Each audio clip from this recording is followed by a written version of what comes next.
आंथ' नुदों बेयाव सोरबाया फेक एकाउन्ट खुलिनानै आमार दतमा बिपिएफ आरो माबा माबि दङ बिदि गसाइगाव बिपिएफ बे बिथांमोननि पुराना माने गेम बेयाव गोदान जेबो गैया नतुन जेबो गैया ससियेल मिडियाया मोजां खामानि मोजां उद्देश्यनि थाखाय जानांगौ किन्तु दिनै ससियेल मिडिया सोरनिबा पलिटिकेल अस्त्र हाथियार हिसाबैसो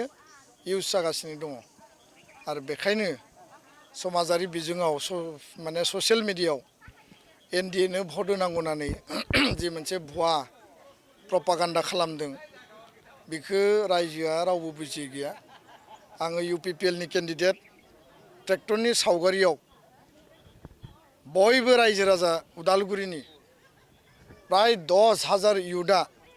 जानजि खाफ्रादों। 10,000 इयुथनि जोंनि बिमा बैसो जोंनि आब' जोंनि बाजै जोंनि आयं आनै जोंनि बिनानाव गासैबो दिनै उदालगुरि बिधान सभा समष्टियाव निउ फेस जातिनि खामानि मावनांगौ आरो समाजनि ओनसोलनि खामानि मावनांगौ गुबुन गुबुन जाति जनगोष्ठीनि खामानि मावनांगौ बे मोनसे खोथाखौनो लानानै बयबो स्ल'गान होदों। एबाराव उदालगुरि बिधान सभा समष्टियाव ट्रेक्टर आरो एबाराव उदालगुरि बिधान सभा समष्टियाव दिपेन बर' बे खोथायानो गासैबो भुटाननिफ्राय खोलाहा लावदुं शिबपुरसिम सानजाहा इक्राबारि दैफांकुथि माजुलिनिफ्राय खोलाहा हरिसिंगासिम कबिरालि बेसिम गासैबो सिमायाव UPPL दोलोनि ट्रेक्टरनि सावगारि आरो दोलोनि केन्डिडेट हिसाबै आंनि मुङा दिपेन बर'नि मुङा प्रसार जादों। जोङो सेनियर दैदेनगिरि बिथांमोननि आशीर्बाद लानानै प्रमद बर' बिथांनि दल गबिन्द बसुमतारी बिथाङा गोदान जेनेरेसननो लामा हगारनानै होदों आरो बिथाङा दिनै जोंजों थाफानानै बे बिसायख'थिखौ देरहाहोनांगौनि थाखाय गासैबो बिथिंनि खामानिखौ मावदों। बेखायनो BPF दोलोआ बेबायदि भुवा आरो अपप्रचार खालामनाया गोदान बाथ्रा नङा आरो भुवा आरो अपप्रचारानो बिथांमोननि मेन टुल। जेसेबां मिसा खोथा बुंनांगौ आरो मिसा खोथा बुंनानै भट लानांगौ मिसा खोथा बुंनानै भट लाखांनायनि उनाव रायजो राजाखौ जोगारनांगौ आरो 2 लाख थाखाखौ न'खर रानना लानांगौ 15,000 थाखाखौ न'खर रानना लानांगौ सोरनिबा मुङाव 2 लाख सोना होनानै 1,90,000खौ दिहुननानै लानांगौ सोरनिबा मोनखानाय जाखानाय अरुणोदय स्किमखौ दाननानै माने जायनि नामाव दंमोन बिनि नामावनो फैदों एकाउन्ट नाम्बारखौ सोलायनानै नामखौ सोलायनानै गुबुननो होबाय बे जाबाय BPF। आं उदालगुरियाव नायदों स्किमखौ दा दानना लाबाय रायजो राजाया खुद्रिबाय फैसाखौ गावसोरनि मानसिनो होनानै लाबाय दा रायजो राजाया स्किम दानजानायनि महिला उद्यमितायाव दानजानाय अरुणोदयाव दानजानाय 9,000 अरुणोदयनिफ्राय बन्सित जानायनि रागा जोंजोब्बाय दा गामि फर्म लानानै आरो थांफिनदोंनो जे जों अरुणोदयाव लिस्ट खालामफिनगोन। जाय मानसिफ्रा दानदों जाय मानसिफ्रा गोरिब गुन्द्रानि थाखा फैसाखौ जाख्ल'दों अन्याय खालामदों 1250 थाखा जोंनि बिमा बुरिया मोनो जोंनि आब'आ मोनो सोरबा जोंनि बृद्ध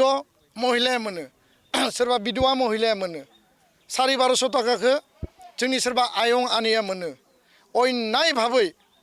कौटि थाखानि सायावथ' नोजोर दंखायो किन्तु 1250 थाखानि सायावबो गोरिब गुन्द्रानि जायफोरनि एकाउन्टआव आसाम सरकारनिसो स्किम बेथ' BTCनि स्किम नङाना बे BPFनि स्किम नङा बियो बे आसाम सरकारनि स्किमखौ दिनै गोरिब गुन्द्रानि फैसाखौ नाम दाननानै कर्तन खालामनानै फैसाखौ जाखांनानै आखाइ सुनानै खुगा हुगारनानै दा बै न'खरावनो थांफिनदों बिथांमोननि कर्मिफ्रा जे माने जों अरुणोदयाव नाम सोफिनगोन। नोंथांमोना बिथांमोन बायदि मानसिफोरखौ न'निफ्राय होसोहरनायानो बेटार आरो आं गेरान्टि होदों UPPL दला गेरान्टि होदों आरो जोङो गेरान्टि होदों जे अरुणोदय जायफोरा दानजादों जायफोरनि अरुणोदयनि नामा सिगाङाव फैयाखै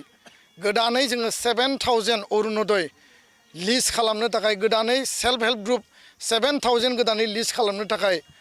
जोंनि पार्टिनिफ्राय आरो उदालगुरि बिधानसभा समष्टिखौ प्रतिनिधि खालामनानै आसाम सरकारनिफ्राय बिख'ना लाबोनाया जोंनि कर्तब्य आरो एमएलए हिसाबैबो आंनि कर्तब्य जागोन पार्टिनि कर्तब्य जागोन बेखिनि खोथाखौ आं स्पष्ट बुंबाय आरो बेबायदि फिसा फिला भुवा प्रसार अपप्रसार प्रपागान्डा जिफोर माने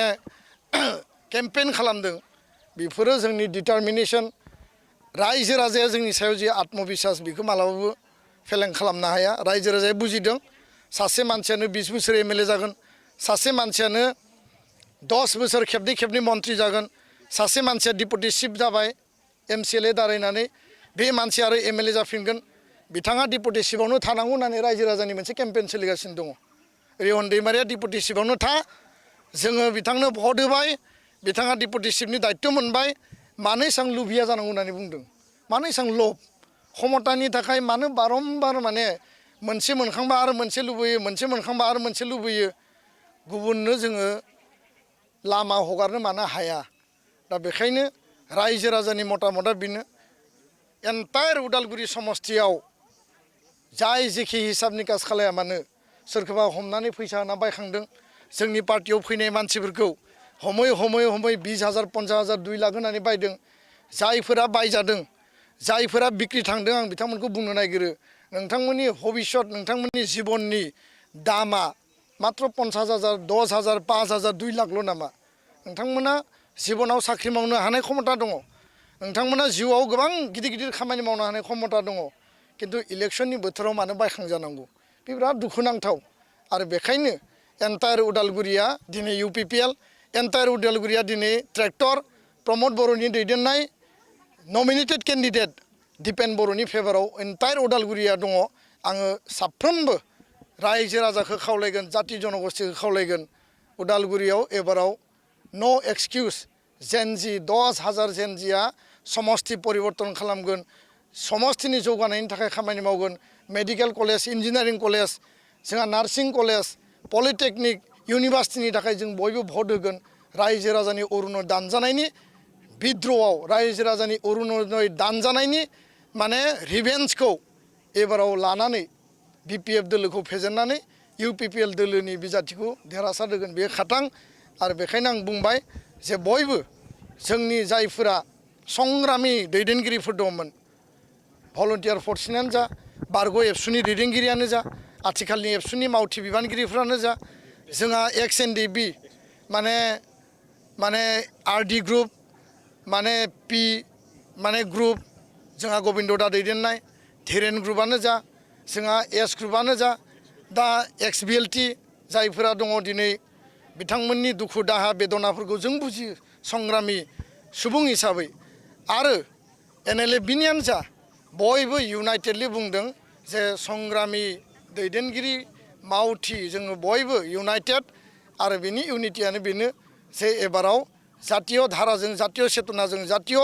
सार्थनि थाखाय 25 बोसोर खामानि मावनाय सुबुंखौ बयबो अनसायनानै जों देरहाहोनांगौ बे खोथाखौ बयबो बुंदों कारन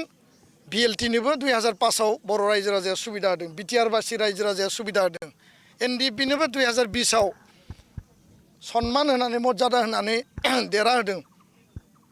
अब्ला UPPLनि केन्डिडेट ट्रेक्टरनि सावगारियाव जाय केन्डिडेट जादों दिपेन बर'खौ मानो जोङो समर्थन खालामनो हाया बिथाङा 25 बोसोर जातिनि थाखाय ओनसोलनि थाखाय आरो गुबुन गुबुन हारि माहारिनि जौगानायनि थाखाय खामानि मावबाय बे खोथाया दिनै इसिङाव बायजोआव सोलिगासिनो दङ फिसा बिला बेबायदि प्रपागान्डा NDAव भट होनांगौ ओरैयाव भट होनांगौ जेसेबां प्रत्याबान फैथों जेसेबां प्रपागान्डा फैथों बेफोर प्रपागान्डाया जोंनि खाथियाव जेबो फेरलेबसेबो बिलाइ दायसेबो मावहोनो हाया सोमावहोनो हाया आं रायजो राजाखौ आपिल खालामबाय इउनाइटेड था खौसे था बयबो UPPLनि बिजाथि ट्रेक्टराव 9 एप्रिलाव भट हो